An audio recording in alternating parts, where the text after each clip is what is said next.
today was day one of season of the Seraph, and personally, it's kind of all over the place. Okay, that's the easiest way to put it. The reason why is you don't know what the fuck's going on.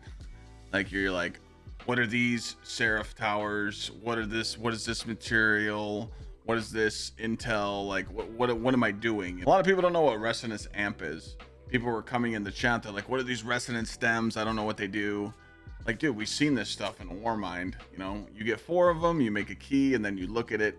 And what's funny is that blue key drops, and it doesn't even drop in your inventory. So they don't really know that you need to look at your resonance amp, and it tells you the location of where you're going to the sleeper node. So it's kind of all over the place. And then, you know, people are like, well, how do I farm those? You know, you're going to be farming encounters. With Seraph key codes, I was just doing the investigation. So I was farming investigation mission. You get the checkpoint of the last encounter, you and your team shoot a few rockets, and then I got like 700 Seraph key codes. So what I did was I did investigation like 4 times. That gave me 2,000 Seraph key codes, and then I would go do the battlegrounds 4 times and unlock the box for 500 a pop. That was a cool farm and all, but I'm sitting here looking at the table, the 7 rows of, you know, death. There's 3 rows of 7, and seeing that seasonal model over and over and over and over, it's just time gated. I don't understand why Bungie's doing that, but I felt like in the first 2 hours, like I was being quiet.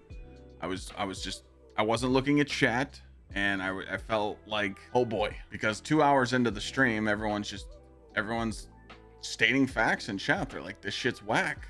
It's literally a battlegrounds where we're doing a couple missions to go get Clovis, you know, Clovis on our side to regen or revamp Rasputin, you know, juice him up, put him in an exo and be ready to go. But we're doing Wrathborn hunts. You're doing stuff. You're going in old missions. You're going in old content. Like, it doesn't feel new. Now, for someone that doesn't play a lot, or someone didn't play around these times, you might like it. This season is important though. You're gonna have to farm all those weapons, all the weapons that they add to the game. The Vanguard Stasis kinetic submachine gun, the new linear that's arc, and it's a 3-round burst. It's like Reeds and Storm Chaser all into one. Kelos SMG, the machine gun from Trials, maybe incandescent on your EP shotgun, like the 140 hand cannon from Trials. Like, there's a lot of stuff. When to go? There's so many weapons, but I think what people don't understand is like it's kind of a blur. So let's just say you want 10 weapons. They've added a lot of weapons this season. Let's just say you want 10. And that's being fair because you want to craft some deep stone weapons. You want to craft some Akelos weapons and maybe some other unlockable ones, some seasonal ones. So we'll be fair. You know what? We're going to cut the list down and say it's 8. 8 weapons you want to craft with 2 enhanced perks on those weapons. That's 32,000 element materials. Remember, 10,000 is the cap. So think about it. You need 32,000 elements to even craft those 8 weapons. That is going to be a pain. Who wants to do that? And not only that, you put double perks on it, you put double enhanced perks, then you got to level those guns up. We've seen some stuff on the dungeon today, the Ride 'em Cowboy armor set. I think it's cool. Don't get me wrong. Dungeon's going to be a banger, but the dungeon has nothing to do with the season. And what I'm worried about is this seasonal content is literally just scaring people away. People were coming into chat telling me how bad the PvP experience was. They just tried playing a few games to get used to the ranked comp, and they got rolled. Like, literally getting like 1 kill the whole match, and they're facing teams that are dropping 20s. Yeah, that's just not encouragement. Now, again, it is day 1. All the tryhards are on. They want to get to Ascendant, but man, I don't know. We would be in trouble if Lightfall wasn't next season, because you can afford to have a shit season like this one might be pandering out to be. Again, this is just day 1. This is just day 1 reaction. I'm not over exaggerating here. I'm just telling you how I felt. I just felt like it was underthought. I've seen promising messages from Bungie. I've seen promising messages from creators that said, oh, went to summits, great content coming. Yeah, they fucking lied. Don't be telling us with that bullshit. Don't be telling us stuff's coming that's good. They ain't no fuck. Come on, man. Just be real. You know? Be real. I'll grind these weapons. I'll literally do public events till my eyes pop out of my head, and I'll get all 5 red frame weapons for all deep stone. I'll grind it out. That's fine. But why though? Why are we getting that? Why are we getting that gun? I always tell you that you can beat this game with 3 weapons, and you can right now. Put on Arbalist, put on your favorite energy weapon, and put on a bait and switch Font of Might Cataclysmic.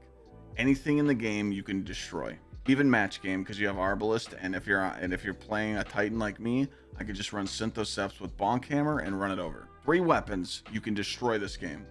And we're very strong. I tested out some seasonal mods today, and it was good. It was fun. It feels like they're adding 15% to the monochromatic, and then if the solo mod where you get a buff to your weapons if you're solo, that's 15%. We're going to do some more testing, see what it stacks with, what buffs, what debuffs, but I really hope this dungeon's good. I really hope the dungeon's good, because we're in trouble. But Bungie needs to be held for accountable on this. I think they need to address this stuff. They need to talk about what's going on.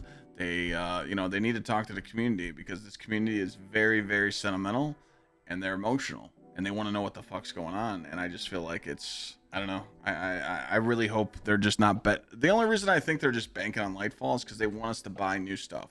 Hey guys, that's a great idea. You want this new gun, or you want Black Armory weapons, or you want this change in PvE or PvP?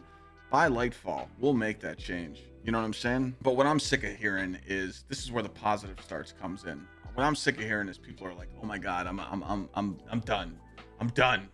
Today's season is terrible. I'm done." You're not done. You'll be back next week. You'll be grinding, and then 2 weeks from now, you'll be doing Deepstone Crypt, and you're going to be doing the dungeon, and you're going to be telling your friends how cool it was. And then people are like, "Oh, I canceled my pre-order of Lightfall." Like, dude, shut up. You're going to be playing. You're going to be playing. Lightfall comes out again. If anyone stuck around for this statement of me saying this, I know in the beginning it was a little rough. I'm just being realistic here. I'm just saying how I felt. But overall, I think it's good for people to understand what the game is like when you're down and out. I've been streaming this game for 6.5 years. I've seen it down. But it's okay to take breaks, and it's okay to play other games. Me personally, I'm going to play the game when I want to. And if I don't feel like playing, I won't. But I think I'm going to be grinding a lot of Destiny, just because with the new dungeon coming out, I want to help people with the dungeon and make guides. But there will be a burnout stage, and I'll just be like, you know what? Hey, let's go play some Warzone, or let's go do something else. I just want Bungie to understand that they need to be held accountable for what they're doing. It's I understand though. I think what Bungie has dealt with in the last year, the hatred and the hate mail they get, they don't have a reason to be honest with us. They don't need to go on Twitter and comment. Recently, over the months, I've seen people from Bungie tweet, and then they get hazed right away, and then they have to delete their tweets because they're getting destroyed. So I totally understand why they're not transparent with us, but come on, we gotta do something here. We gotta do something to add more content to make people want to grind and play the game, and not just sign on Tuesday and check the store or check mods. So when Bungie had competition back in Forsaken and Black Armory days, and even Arrivals, they made good content. Right now, I feel like they just don't care. They're just flexing their numbers for investors. They're showing, hey, look how many players we have daily. Hey, we're showing you our lows right now. We understand that our lows can be bad, but we're going to do better. Well, it's time to show us. The power creep hit us once again for this season. We are actually stronger this season than we were last season. And the reason why is because we have Breach and Clear. Breach and Clear now adds, you could be on a Solar Titan and add a 15% debuff. All you have to do is put on Wither Horde. Shoot Wither Horde, your energy weapon, bait and switch. So now you're a Solar Bonk Titan that can solo one phase, the last dungeon. But now you can add a 15% void debuff. You're stronger. The power creep hits once again. So I want everybody to know this is positive feedback from me. I'm just stating facts. I love the game. I'm always streaming it. I'm always making guides. But sometimes you got to let it out and just tell people, hey, we got to do something here. And of course, people will agree with the opinion, and they won't like what I said, agree to disagree. But it's okay. Because guess what? Everyone's allowed to have an opinion. And you can even come in Twitch chat and say, hey, I listened to it and it sucked. Thanks for watching. I'll see you guys tomorrow, because I'll be playing all day.